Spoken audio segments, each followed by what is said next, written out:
అధిక బరువు అనేక సమస్యలకు కారణం. సాహితీ యోగా ఆన్లైన్ క్లాసులో జాయిన్ అవ్వండి. ప్రజాస్వామ్యబద్ధంగా ఎన్నికలు జరిపించండి.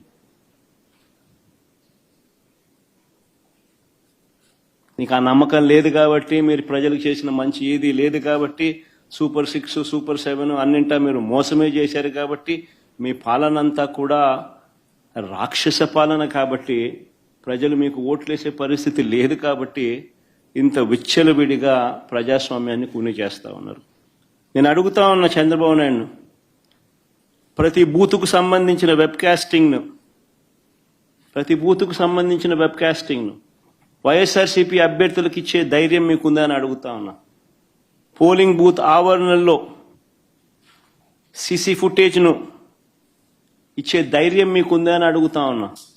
ఎవరెవరు బయట నుంచి వచ్చి ఎలా ఓటేశారో, ఎలా బూతులను ఆక్రమించుకున్నారో, ఆ ఆక్రమించుకుంది ఎవరో కూడా గుర్తించి కొన్ని ఉదాహరణలు కూడా మీకు చూపిస్తాం. ఇలాంటి అడ్డగోలు రాజకీయాలు చేసే నాయకుడిని లీడర్ అనరు, మాబ్స్టర్ అంటారు, లేదా ఫ్రాడ్స్టర్ అంటారు. ఉదాహరణ నేను చెప్తాను. ఎంత దారుణంగా ఈ మోసము అనే కార్యక్రమము, అన్యాయం అనే కార్యక్రమము జరుగుతూ వచ్చింది అన్నదానికి నిదర్శనాలు చెప్తా. సాధారణంగా ఎన్నిక ఎప్పుడైనా జరిగినప్పుడు ఏ ఊరిలో సంబంధించిన ఓటర్లు అదే ఊరిలోనే ఓటేస్తారు. ఇది మామూలుగా గతంలో కూడా జరుగుతూ ఉన్న ప్రక్రియనే. గత ఎన్నికల్లో కూడా ఈరోజు ఏదైతే బూతులు ఏదైతే ఉన్నాయో, ఓటర్లు ఏదైతే ఉన్నారో, ఊర్లు ఏవైతే ఉన్నారో, ఆ ఊర్లకు సంబంధించిన ఓటర్లు ఆయా ఊర్లలోనే, వారి ఊర్లలోనే గతంలో కూడా ఓట్లు వేస్తా వస్తున్నారు. ఇది సర్వసాధారణంగా జరుగుతూ ఉన్న ప్రక్రియ. కానీ ప్రత్యేకంగా ఇప్పుడు ఈ ఎన్నికలకు సంబంధించి చంద్రబాబు నాయుడు గారి కుట్రలు ఏ స్థాయిలో ఉన్నాయి అనంటే, బూతులను అటు ఇటు మార్చేశారు. ఒకసారి టేబుల్ని మీరే చూడండి. ఆ బూతులను ఎలా మార్చారు అన్నది మీకే అర్థమవుతుంది. ఎర్రబల్లి నుంచి నల్లపురెడ్డిపల్లెకు 6, 7 and 6 and 7, 9 and 10 ఆ రెండు కాలమ్స్ ఒకసారి గమనిస్తే, 6, 7 and 9, 10 రెండు కాలమ్స్ గమనిస్తే,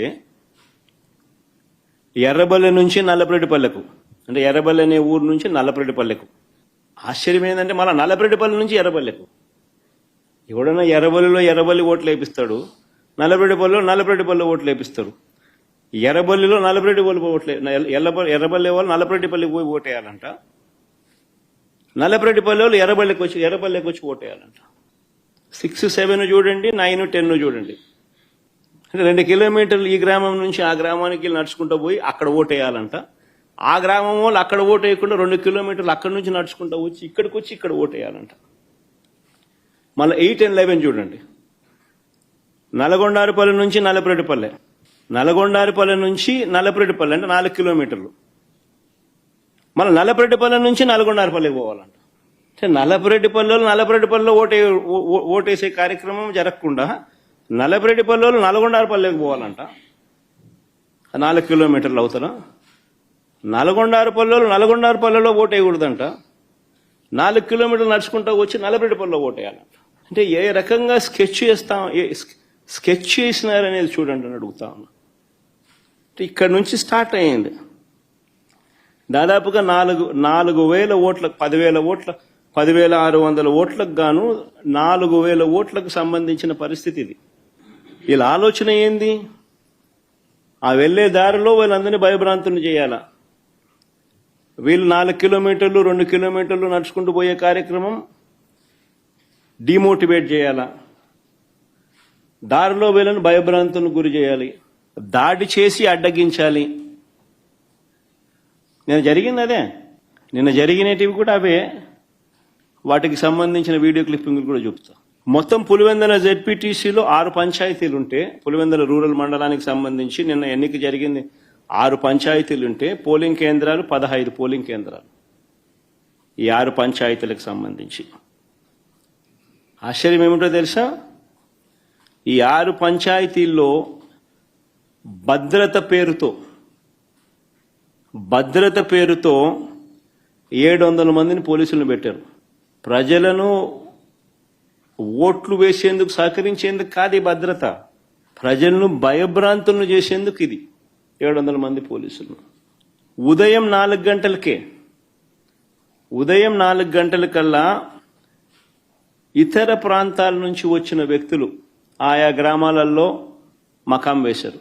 సుమన్ టీవీలో మీ పర్సనల్ అండ్ బిజినెస్ ప్రమోషన్స్ కోసం కింది నెంబర్కి కాంటాక్ట్ చేయండి. డ్రగ్స్, గంజాయి లాంటి చెడు వ్యసనాలకు దూరంగా ఉండండి. తాత్కాలిక ఆనందం కోసం జీవితాలని నాశనం చేసుకోవద్దు. డ్రగ్స్ విక్రయాలు, దందాలు నిర్వహిస్తే 1800-599-6969 టోల్ ఫ్రీ నంబర్ కి కాల్ చేయండి. డ్రగ్స్, గంజాయిని నిర్మూలిద్దాం, భవిష్యత్తును కాపాడదాం.